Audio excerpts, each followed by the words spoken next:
दो आग पानी में, लगा दो आग पानी में, जवानी उसे कहते हैं। अरे भाई, जो लगा दे आग पानी में, जवानी उसे कहते हैं।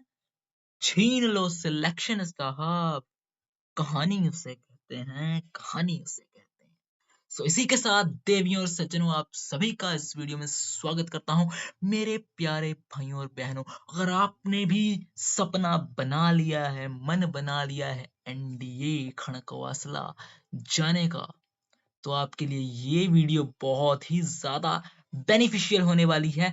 इस वीडियो में अब मैं आपको बताऊंगा 45 डेज स्ट्रेटजी किसे कहते हैं और किस लेवल का हम तैयारी करने वाले हैं। इस वीडियो के माध्यम से आपको ज्ञान देने वाले हैं, वो बहुमूल्य ज्ञान। मत छोड़ना, वीडियो को स्किप मत करना। और इस भारत माता की जय के नारे से इस वीडियो को आरंभ करते हैं। जय हिंद, जय भारत, वंदे मातरम। आइए सबसे पहले हम देखते हैं कि 45 डेज चैलेंज क्या है। 45 डेज चैलेंज, एनडीए अगर आपको जाना है तो अब सिर्फ और सिर्फ मोटा मोटा देखें तो 45 दिन ही बचे हुए हैं। और अगर आपको इस 45 दिन में कैसे रिवीजन करनी है, कैसे पढ़ना है, वो आ गया, तो आपका सिलेक्शन भैया जी पक्का है। सिलेक्शन आपका फिर पक्का है। जो मैंने अभी पीछे लाइन बोली, लगा दो आग पानी में, जवानी उसे कहते हैं। लगा दो आग पानी में, जवानी उसे कहते हैं। अरे छीन लो सिलेक्शन साहब, कहानी उसे कहते हैं। मतलब इस मौके पर भी अगर आप तैयारी करें तो आप बड़े बड़ों का सिलेक्शन छीन के लेकर जा सकते हैं। शेर की तरह झपट्टा मार के उनके मुंह से सिलेक्शन लेकर जा सकते हैं। अगर आपने अभी जी जान लगाकर मेहनत कर ली तो भाई मेरी बात याद रखना, सारी उम्र मुझसे मुझे याद करोगे। मेरी ये बातों को लिख लो कॉपी पेन लेकर।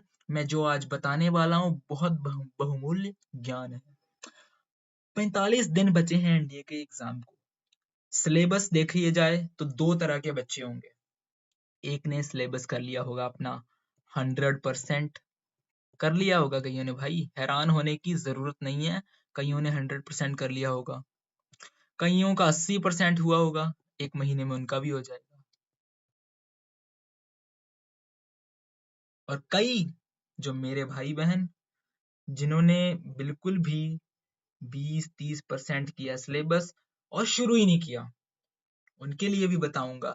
सबको इस वीडियो में कवर करते हुए चलेंगे, सबको, एक को भी नहीं छोड़ेंगे मेरे भाई, एक को भी नहीं छोड़ेंगे। अब आगे बढ़ जाते हैं, आपका टाइम वेस्ट नहीं करूंगा। नॉट कंप्लीटेड, जिसका सिलेबस भाई कंप्लीट ही नहीं है, उसको बारे में मैं जो बताऊंगा ध्यान से सुन लेना बेटे। पहले तुझे क्या करना है, 30 दिन का एक प्लान बनाना है, समझ ले। 30 दिन के प्लान में तूने बेसिकली क्या करना है, अपना सिलेबस जितना हो सकता है उतना खत्म करना है।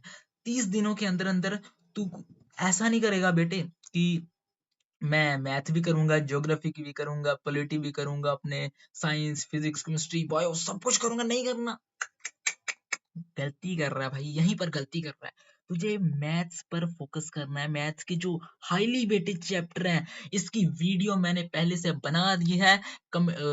चैनल को सब्सक्राइब कर लो और वहां से जाकर वीडियो को देख लो, कौन कौन से चैप्टर हाईली वेटेज है, उन्हीं को इन 30 दिनों में करना है। कहाँ से करना है वो भी उसी वीडियो में बता दिया गया है। और आपको मैथ्स करना है, क्योंकि मैथ्स में अगर आपने मिनिमम 75% मार्क ले लिए, उसके लिए आपको कम से कम 40 क्वेश्चन तो करके आने पड़ेंगे सही। तो ही आपका भाई, देखो मैं नहीं कहूंगा कि यार 35 क्वेश्चन से आपका सिलेक्शन नहीं होगा, हो जाएगा, पर आप अगर टारगेट बड़ा लेकर चलोगे तो ही तो 35 होंगे भाई। अगर 35 कहोगे, 35 थोड़ी ना हो जाते हैं यार, एक दो कम ही होते हैं, आपको तो सबको पता है। अगर आप 40 का टारगेट लेकर चलोगे तो आपके 35 क्वेश्चन होंगे और सिलेक्शन का चांस बनेगा। और अगर आपने अब मेहनत कर ली, बाजी पलट दी, तो भाई वो जो फीलिंग होती है ना कैंडी, उससे अपने दिमाग में बिठा लो।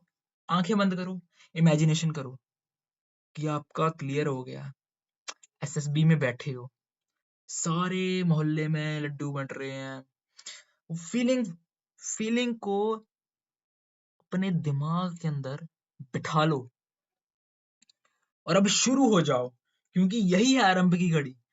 जिसने पिछले 7 महीने में पढ़ा और अब नहीं पढ़ा, तो उसका सिलेक्शन मुश्किल है। और जिसने पूरे पिछले 7 महीने से नहीं पढ़ा और अब पढ़ लिया ना, वो भाई बाजी पलट देगा। ठीक है, बाजी पलट देगा भाई। करना क्या है, 30 दिनों में सिलेबस कंप्लीट कीजिए।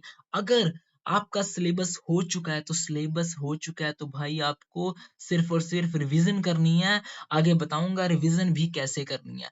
एक मेरा भाई है और बहनें हैं जिनका 80% सिलेबस हो चुका है। 80% सिलेबस वाले क्या करें, 80% सिलेबस वालों को आगे सिलेबस करने की कोई जरूरत नहीं है। 80% आपका हो चुका है, इनफ है। अब रिवीजन का टाइम है, अब सिलेबस मत करना मेरे भाई। अब जिनका तो कुछ भी सिलेबस नहीं है उनको तो करना ही पड़ेगा, बट आप मत करना। मेरी बात ध्यान से सुनना। अब सिलेबस करने का टाइम गया, ठीक है। और आगे हम रिवीजन की बात करेंगे। जिनका हो गया है पूरा सिलेबस, सिलेबस डन है। जिनका सिलेबस अभी डन नहीं है, तो वो क्या करेंगे। जिनका सिलेबस डन है उनको रिवीजन कैसे करनी है, उनको करनी है भाई मल्टी रिवीजन। मल्टी रिवीजन आपके लिए एक टाइम टेबल बनाऊं, देखो। अब आज मैं जब ये वीडियो रिकॉर्ड कर रहा हूँ तब कितनी तारीख है, 24 को। मान लीजिए 25 को आप ये वीडियो देख रहे हैं, 26 को देख रहे हैं, मतलब मोटा मोटा आपके लिए फिर भी 45 डेज तो है ही है ना। तो मल्टी रिवीजन आप कैसे करेंगे, सबसे पहले आपको क्या करना है, जो पहले 15 दिन है, 15 दिनों में सभी रिवीजन कर लेनी है। अगर आपने किसी का बैच लिया उसमें डीपीपी सॉल्व करो, अगर नहीं है तो गूगल से निकाल कर करो रिवीजन रिवीजन रिवीजन रिवीजन। 15 दिनों में हर एक सब्जेक्ट का सारा कंटेंट आपने कंज्यूम कर लेना है, सारी डीपीपी रिवीजन कर लेनी है। और जब 15 दिन के बाद में आपके 30 दिन बच जाएंगे ना, 30 दिन, तो भाई मेरी एक बात सुन लो, ये कोई यूट्यूब का चैनल नहीं बताएगा जो मैं बात बताने वाला हूँ। अगर आपने अब तक वीडियो को स्किप नहीं किया तो भाई आप बहुत ही मतलब किस्मत आपकी बहुत अच्छी है, क्योंकि अच्छी चीजों के लिए सब्र करना ही पड़ता है। अब मेन चीज की बात बताऊं, बहुत सारे यूट्यूब चैनल ये नहीं बताएंगे कि सैंपल पेपर के बारे में, कहेंगे यार लास्ट के हफ्ते में लगा लो सैंपल पेपर, बहुत है नहीं बहुत भाई। 30 दिन अगर आपने सैंपल पेपर को दे दिए ना, मैं कहता हूँ चीते बन जाओगे। मेरे गुरुजी एक बात कहते थे कि चीते ही बन जाओगे, समझे। 30 दिन आपको मिनिमम सैंपल पेपर को देने ही देने हैं, ठीक है।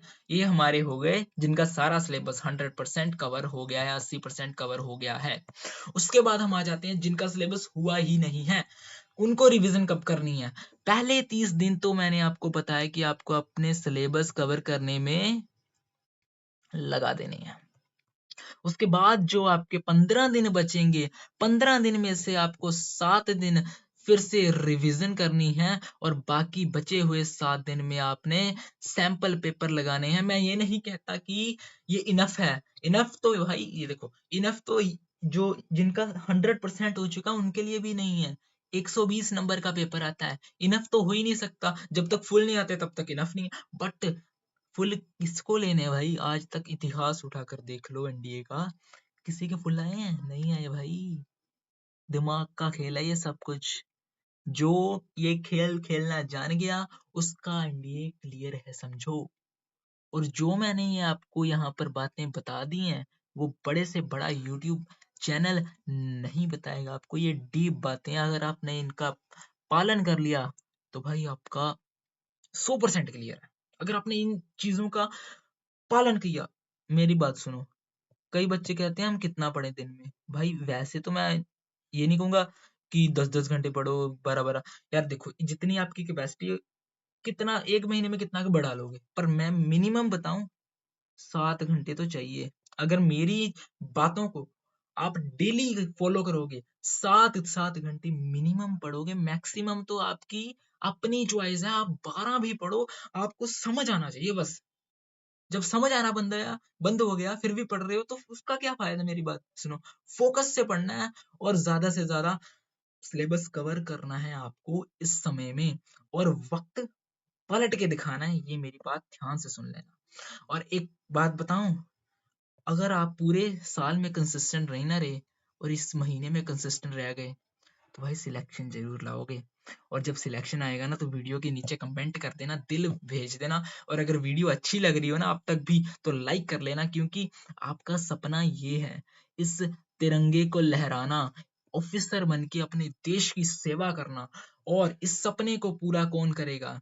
आप करोगे। सिर्फ 1 महीने की मेहनत की बात है और आपका सपना आपके मुट्ठी में होगा। समझ रहे हो ना मेरी बात? इसी बात पर आपका बहुत ज़्यादा टाइम नहीं वेस्ट करेंगे, 10 मिनट हो चुके हैं मेरे को।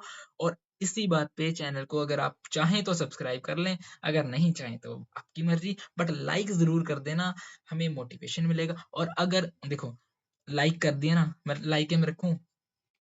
लाइक एम नहीं रखूँगा, जितने आपको मतलब लगेगा उस हिसाब से कर देना, लाइक एम नहीं रखूँगा अभी, ठीक है? और आपको ना कोई एक मैं वीडियो दूँगा, बहुत स्पेशल चीज़ आपके लिए प्लान कर रहा हूँ। वो क्या चीज़ है?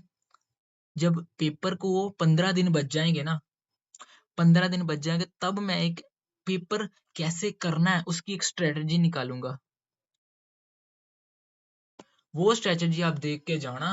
मैंने बोला कि पेपर क्लियर है, वो मैं कहता हूँ यूपीएससी को हिला देने वाली स्ट्रैटेजी है।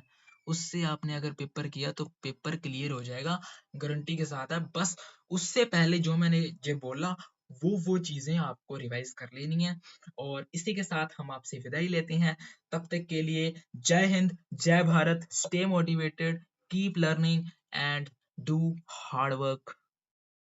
ओके, जय हिंद।